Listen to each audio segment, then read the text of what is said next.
John chapter 6. After these things, Jesus went away to the other side of the Sea of Galilee, which is also called the Sea of Tiberias. A great multitude followed him, because they saw his signs, which he did on those who were sick. Jesus went up into the mountain, and he sat there with his disciples. Now the Passover, the feast of the Jews, was at hand. Jesus therefore, lifting up his eyes, and seeing that a great multitude was coming to him, said to Philip, "Where are we to buy bread that these may eat?" He said this to test him, for he himself knew what he would do. Philip answered him, 200 denarii worth of bread is not sufficient for them, that every one of them may receive a little.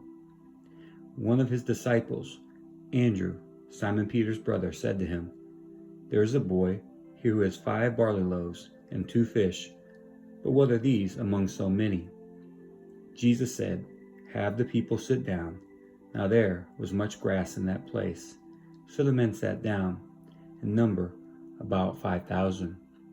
Jesus took the loaves, and having given thanks, he distributed to the disciples, and the disciples to those who were sitting down. Likewise also of the fish, as much as they desired. When they were filled, he said to his disciples, "Gather up the broken pieces which are left over, that nothing be lost." So they gathered them and filled the 12 baskets with broken pieces from the 5 barley loaves, which were left over by those who had eaten. When therefore the people saw the sign which Jesus did, they said, "This is truly the prophet who comes into the world." Jesus therefore, perceiving that they were about to come and take him by force to make him king, withdrew again to the mountain by himself. When evening came, his disciples went down to the sea. They entered into the boat and were going over the sea to Capernaum. It was now dark, and Jesus had not come to them. The sea was tossed by a great wind blowing. When therefore they had rowed about 25 or 30 stadia, they saw Jesus walking on the sea and drawing near the boat, and they were afraid. But he said to them, "It is I, don't be afraid." They were willing therefore to receive him into the boat. Immediately the boat was at the land where they were going. On the next day, the multitude that stood on the other side of the sea saw that there was no other boat there except the one which his disciples had embarked, and that Jesus hadn't entered with his disciples into the boat, but his disciples had gone away alone. However, boats from Tiberias came near to the place where they ate the bread after the Lord had given thanks. When the multitude therefore saw that Jesus wasn't there, nor his disciples, they themselves got into the boats and came to Capernaum, seeking Jesus. When they found him on the other side of the sea, they asked him, "Rabbi, when did you come here?" Jesus answered them, "Most certainly I tell you, you seek me, not because you saw the signs, but because you ate of the loaves and were filled. Don't work for the food which perishes, but for the food which remains to eternal life, which the Son of Man will give to you. For God the Father has sealed him." They said therefore to him, "What must we do that we may work the works of God?" Jesus answered them, "This is the work of God, that you believe in him whom he has sent." They said therefore to him, "What then do you do for a sign, that we may see and believe you? What work do you do? Our fathers ate the manna in the wilderness. As it is written, he gave them bread out of heaven to eat." Jesus therefore said to them, "Most certainly, I tell you, it wasn't Moses who gave you the bread out of heaven, but my Father gives you the true bread out of heaven. For the bread of God is that which comes down out of heaven and gives life to the world." They said therefore to him, "Lord, always give us this bread." Jesus said to them, "I am the bread of life. Whoever comes to me will not be hungry, and whoever believes in me will never be thirsty. But I told you that you have seen me, and yet you don't believe. All those whom the Father gives me will come to me, He who comes to me, I will in no way throw out.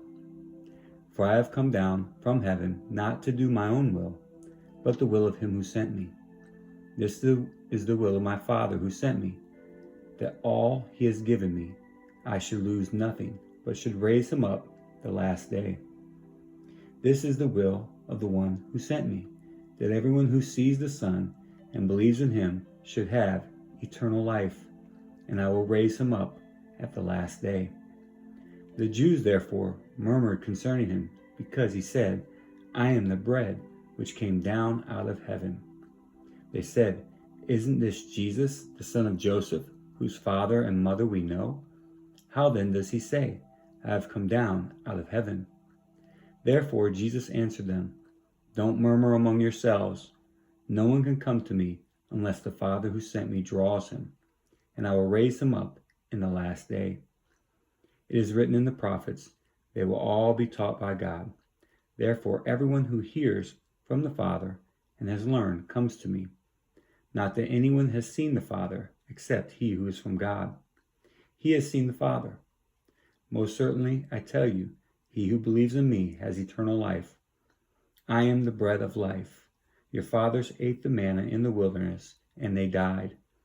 This is the bread which comes down out of heaven, that anyone may eat of it and not die. I am the living bread which came down out of heaven. If anyone eats of this bread, he will live forever. Yes, the bread which I will give for the life of the world is my flesh. The Jews therefore contended with one another, saying, How can this man give us his flesh to eat?